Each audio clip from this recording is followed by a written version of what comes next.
Kasubdit dari Krimum dan juga teman-teman media sekalian. Pada malam hari ini ya,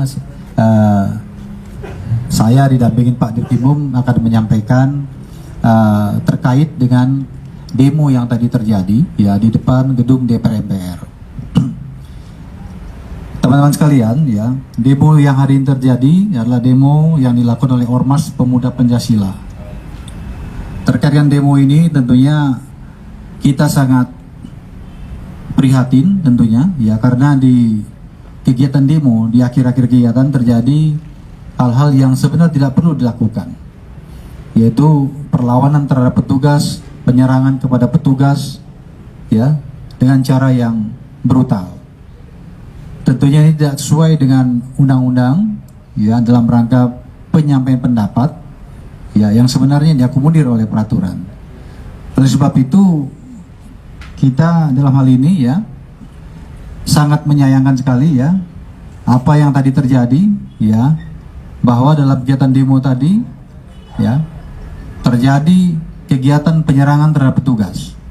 Ada satu anggota Polda Metro atas nama AKBP Carlos Koli ya, jabatannya Kabak Bidop di Lantas Polda Metro, ini dilakukan pemukulan ya oleh oknum Ormas Pemuda Pancasila yang ikut dalam demo tadi, sehingga anggota dari Polda Metro tersebut saat ini dirawat di Rumah Sakit Keramat Jati ya, dengan luka yang cukup serius di kepala bagian belakang ya, yang mengakibatkan kemungkinan beberapa hari ke depan yang bersangkutan tidak bisa melaksanakan tugas ya seperti biasa dan harus menjalani rawat di dalam rumah sakit untuk perawatan intensif.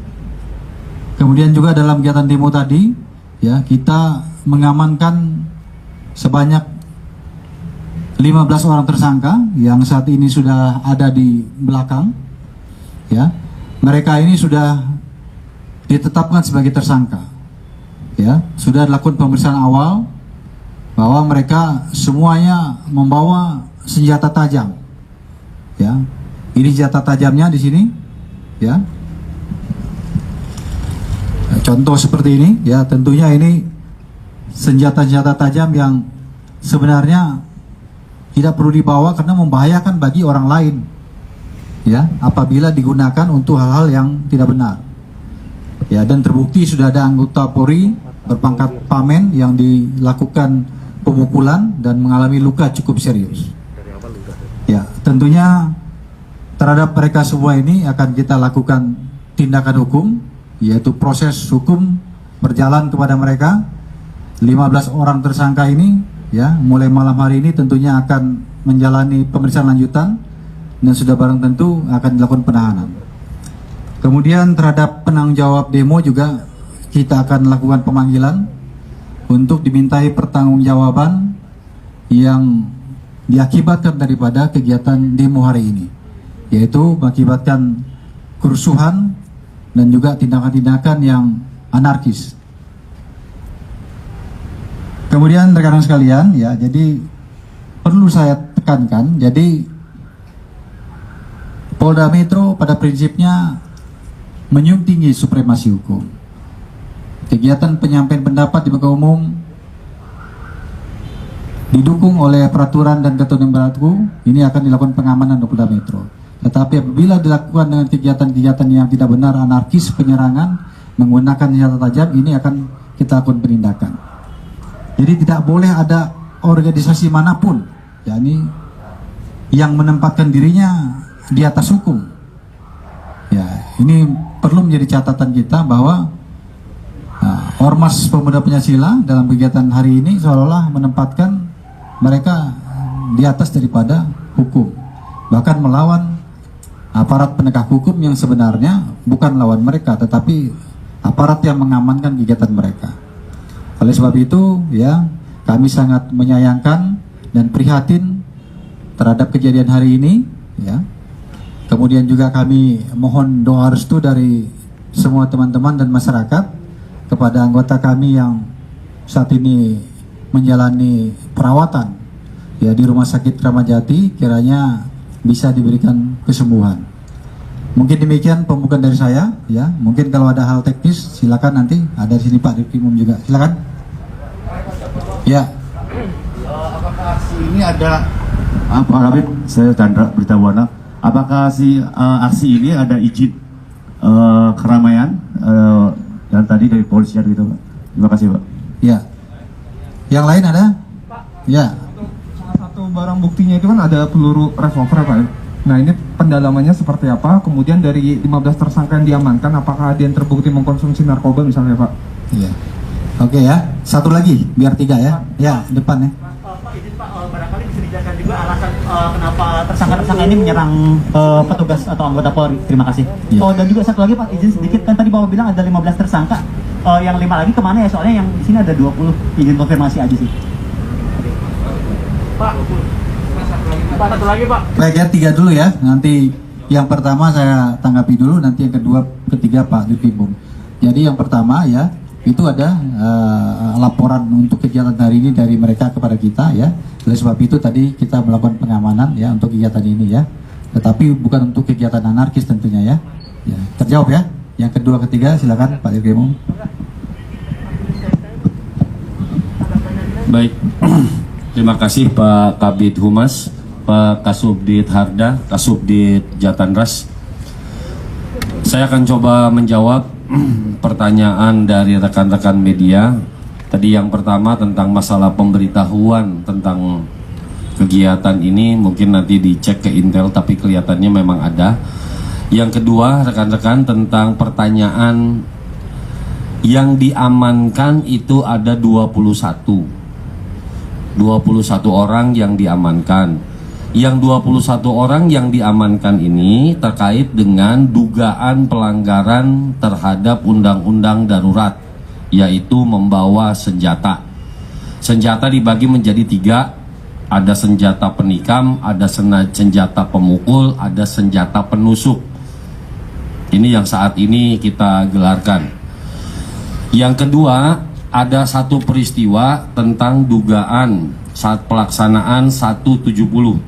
Saat ini terhadap kejadian penganiayaan atau pengeroyokan terhadap orang sebagaimana dimaksud dalam pasal 170 sudah diamankan oleh Subdit Jatanras sebanyak 1 orang. Kepada yang belum saat ini terhadap yang bersangkutan masih terus dikembangkan. Kita tidak main-main karena tadi sudah dijelaskan oleh Pak Kabid Humas. Rekan-rekan sekalian, Polda Metro Jaya kalau ada unjuk rasa itu bertugas melayani, mengamankan. Sekarang rekan-rekan bayangkan orang petugas yang mengamankan kok malah diserang. Petugas yang mengatur, yang melayani kok malah diserang. Oleh karena itu nanti akan kita rumuskan lagi, tapi setidaknya pelanggaran terhadap pasal 170 KUHP kita terapkan. Yang lain mungkin rekan-rekan sekalian, barang bukti yang ada di depan ini terdiri dari berbagai macam. Salah satunya adalah membawa kedapatan dua butir peluru yang diduga kaliber 38 punyanya revolver. Tentunya dengan barang bukti yang saat ini ada akan kita kembangkan terus. Pengembangannya yang pertama, dari mana dia memperoleh dan untuk apa digunakan. Bisa sangat mungkin bahwa senjatanya ada. Bisa sangat mungkin. Nanti akan kita kembangkan karena baru saja para tersangka ini diamankan beberapa waktu yang lalu. Cukup? Terjawab?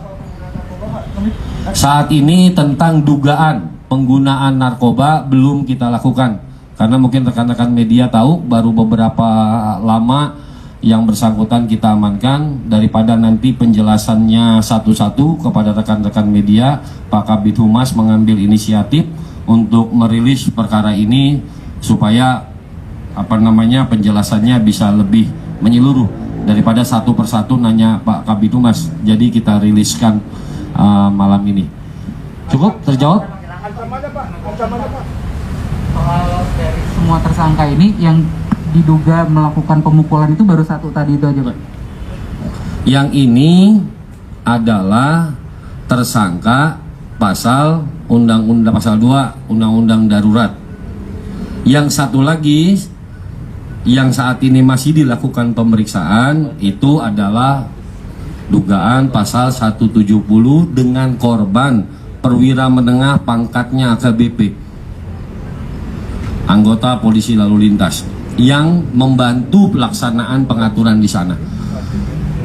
Terjawab semua ya, saya kembalikan ke Pak Kabid Humas.